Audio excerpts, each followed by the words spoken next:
కాకినాడ జిల్లా తుని మండలం సిహెచ్ అగ్రహారంలో అదృశ్యమైన 2 ఏళ్ల చిన్నారి జ్ఞానేశ్వరి కోసం గాలింపు చర్యలు 3వ రోజు కూడా ముమ్మరంగా కొనసాగుతున్నాయి.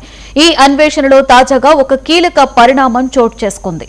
పాప ఆచూకీ కోసం ఎస్డీఆర్ఎఫ్, అటవీ శాఖ, స్థానిక పోలీసులు డ్రోన్ కెమెరాల సహాయంతో కొండ ప్రాంతాలలో ముమ్మరంగా గాలిస్తున్నారు. పాపతో పాటే అదృశ్యమైన పెంపుడు కుక్క మంగళవారం సాయంత్రం స్థానికంగా ఉన్న కొండపై నుండి ఒక్కసారిగా కిందికి రావడాన్ని పోలీసులు, స్థానికులు గుర్తించారు. ఆ శునకాన్ని పట్టుకునేందుకు ప్రయత్నించగా అది పలువురిపై దాడి చేసి కరిచి తిరిగి కొండపైకి పరుగులు తీసింది.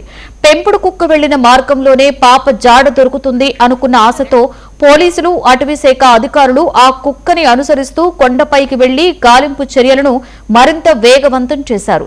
ఈ పరిణామంతో చిన్నారి ఆచూకీపై త్వరలోనే స్పష్టత వస్తుందని అధికారులు, స్థానికులు ఆశిస్తున్నారు. కాగా 3 రోజులుగా సిహెచ్ అగ్రహారం గ్రామంలో చిన్నారి జ్ఞానేశ్వరి అదృశ్యం సంచలనంగా రేగింది. సుంకర గణేష్, భవానీ దంపతులు 20 ఏళ్లుగా సిహెచ్ అగ్రహారంలోని పామాయిల్ తోటలో కాపలాదారులుగా జీవనం సాగిస్తున్నారు. చుట్టూ కొండలు, తోటలు మధ్య ఉన్న ఒకే ఒక్క ఇంట్లో ఈ కుటుంబం నివసిస్తోంది. 2 ఏళ్ల జ్ఞానేశ్వరి మరో 7 నెలల చిన్నారితో కలిసి కుటుంబం అక్కడే ఉంటుంది. ఆ క్రమంలోనే శనివారం ఒక్కసారిగా చిన్నారి కనిపించకుండా పోయింది. చివరిగా పొలాలలో ఉన్న సీసీ కెమెరాలో చిన్నారి, వారి పెంపుడు కుక్క పరుగులు పెడుతున్న దృశ్యాలు రికార్డయ్యాయి.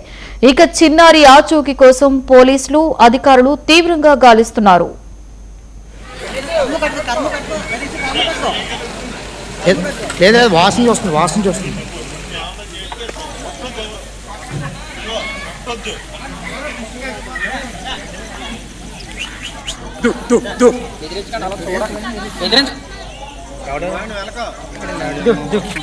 లేదు వెళ్తుంది.